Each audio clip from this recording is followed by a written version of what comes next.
కూడా మరి ఒక రావణ కాష్టంలాగా ఏడైతే ప్రతిపక్ష ఎమ్మెల్యేలు ఉన్నారో మరి పోలీస్ హరాస్మెంట్ అంతా ఇంత కాదు.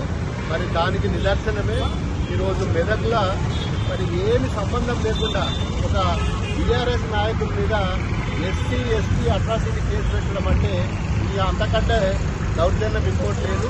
మరి ఇప్పటికైనా మరి గౌరవ ముఖ్యమంత్రి గారు మరి హోంమంత్రి గారు ఒకరే కాబట్టి మరి ఈ ల్యాండ్ ఆర్డర్ మీద నిజంగా ఎవరన్నా దౌర్జన్యంగా ఏమైనా చేస్తే తప్పకుండా ల్యాండ్ ఆర్డర్ను కంట్రోల్ చేయాల్సింది ప్రభుత్వమే. దానికి మేము అందరం కూడా సహకరిస్తాము.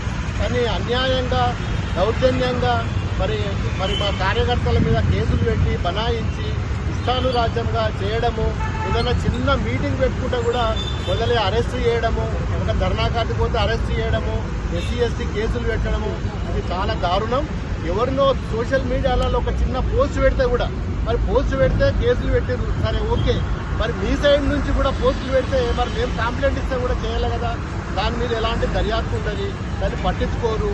స్టేషన్లో పోతే పట్టించుకునే నాదుండే కనీసం కూర్చుండమని ఒక సీనియర్ నాయకుడు పోతే పోలీస్ స్టేషన్లలో పిలిచి కనీసం ఒక కుర్చీ కూడా వేసే పరిస్థితి లేదు. అలా నిలబడి గంటలు బయట నిలబెడుతూ తప్ప లోపల కూడా పిలుస్తలేరు.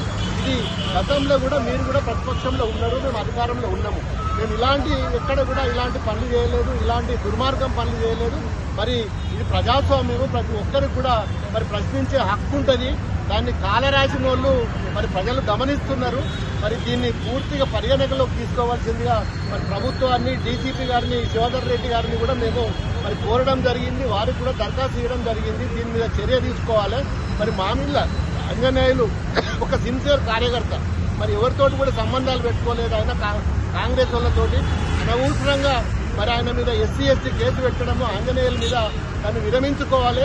ఆ కేసు పెట్టిన వాళ్ళు కూడా మరి బహిర్గతంగా బయటకు వచ్చి తప్పయింది, నేను తప్పు చేశానని చెప్పి ప్రజల క్షమాపణ కూడా చేయాలని చెప్పి మరి కోరుకుంటూ మరి మా ఎక్స్ ఎమ్మెల్యే గారు పద్మా దేవేందర్ రెడ్డి గారు మరి